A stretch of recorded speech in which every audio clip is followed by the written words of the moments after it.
Friends, it looks like we may have just witnessed the beginning of a real bull market. Yesterday, the Fed cut rates, and the market exploded. Powell changed his tone. Trump already reacted. The entire atmosphere is completely different. What does this mean? Is this just the first step or the beginning of a major acceleration? What happens next to Bitcoin, altcoins, and the whole market? Let's break it down.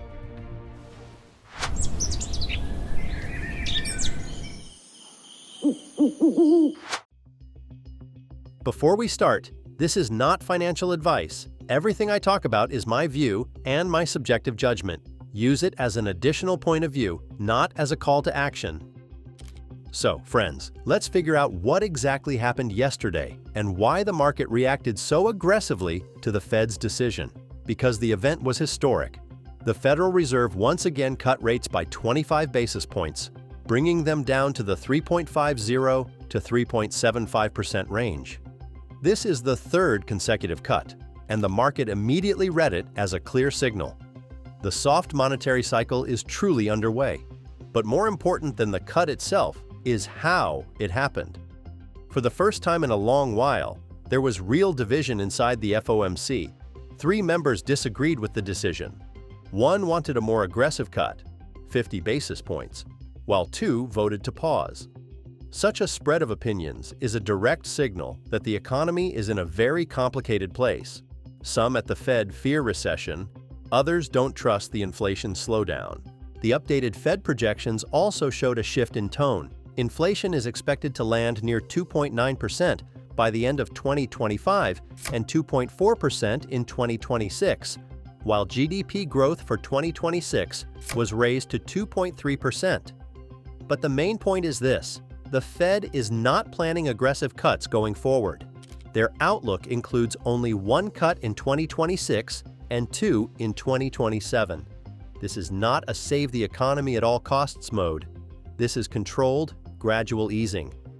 Powell made several key statements during the press conference. Let me show them to you. Away from tariffs, inflation is in the low 2s, right?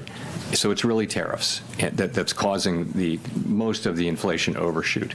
And we do think of those as likely to, in the current situation, as likely to be a one-time price increase. Our job is to make sure that it is. He also remarked on the weakening labor market and expressed concern about it. Where the labor market is also under pressure, where job creation may actually be negative. Now, supply of workers has also gone way down, so the unemployment rate hasn't moved that much. But, it's a labor market that seems to have significant downside risks. People care a lot about that. That's their jobs. That's their ability, if they get laid off or if they're entering the labor force, to find work. Gradual cooling in the labor market has continued. Unemployment is now up 0.3 from June through September. Payroll jobs averaging 40,000 per month since April. We think there's an overstatement in these numbers by about 60,000, so that would be negative 20,000 per month. And also, just to point out one other thing, surveys of households and businesses both show declining supply and demand for workers. And Powell openly said that it was the risk to the labor market that pushed the Fed to begin the cutting cycle.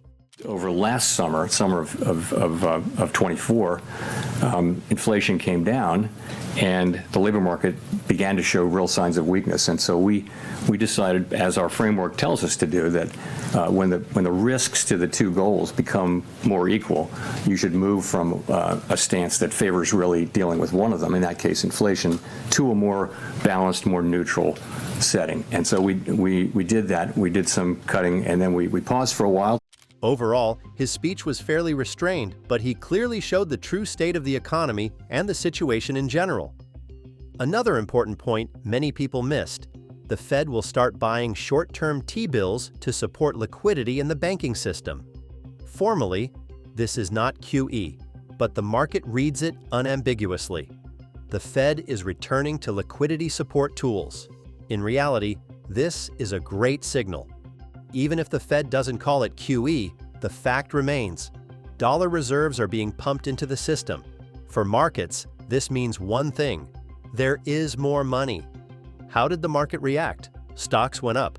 BTC, sharp jump. Short-term yields barely moved, which means investors expect a pause, but not aggressive easing. What do experts say? Morgan Stanley calls it a hawkish cut. The rate was lowered, but the tone remains cautious. Oxford Economics calls it an insurance cut, a protective step, followed by a pause unless the economy deteriorates further. And now the main question, what does this mean for the crypto market? In reality, what happens next will be determined entirely by inflation and labor market data. And right now, this is the perfect moment to jump into our Telegram. There, I post detailed analytics, important facts, and all the news that simply doesn't fit into the video format. The link is in the description. Join in, I share everything there. 3, 2, 1, fire!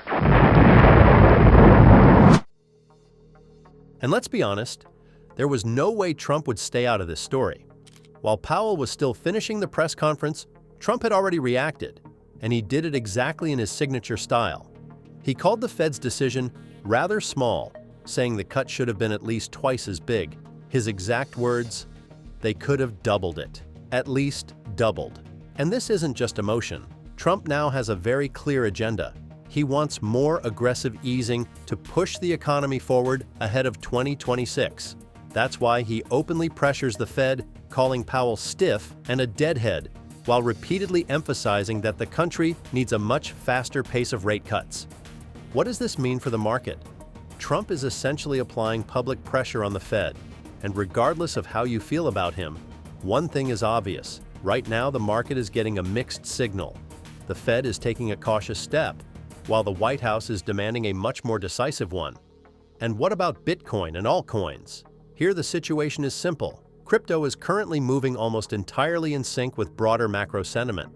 Yesterday, right during the Fed conference, we saw high volatility. Bitcoin moved 2% up, then 2% down. But today it's already calmer and pulled back to the 90,000 level. At this point, we have several possible scenarios. I currently see three important support levels: 90,000, 88,000, and 84,000. And we need to look at the overall market picture, because crypto hasn't been just about crypto for a long time. It's macro-driven. Let me remind you, in just 5 days we get another batch of crucial data. On December 16th, we get the U.S. labor market report, NFP, unemployment, and wage growth. On December 18th, we effectively get a mini FOMC. CPI for November comes out, the first normal inflation print in 2 months. If the number is higher than expected, the market gets a cold shower. If lower, it's a direct boost for Bitcoin and equities because it increases the probability of a December rate cut. For us, the ideal scenario is for Bitcoin to hold above 90,000 until the next macro releases. If it manages to do that, we can even expect a move above 94,000, which is a heavy resistance zone. But we also have a more unpleasant scenario, and to be honest, I'm cautious about it. If Bitcoin fails to hold 90,000, the direct path is to 88,000. And if the upcoming data is negative, that could easily trigger a move even lower. So we need to stay alert, monitor macro data and ETF flows closely. Speaking more globally, I genuinely believe we are in an extremely important and positive point. We can say that a form of QE has effectively started, rate cuts are expected in 2026, and the Fed will get a new chair who will almost certainly share Trump's policy preferences. Friends, thank you for watching. Drop a like and subscribe to the channel, make sure to leave a comment, and remember that this video is not financial advice, just my personal view of the market.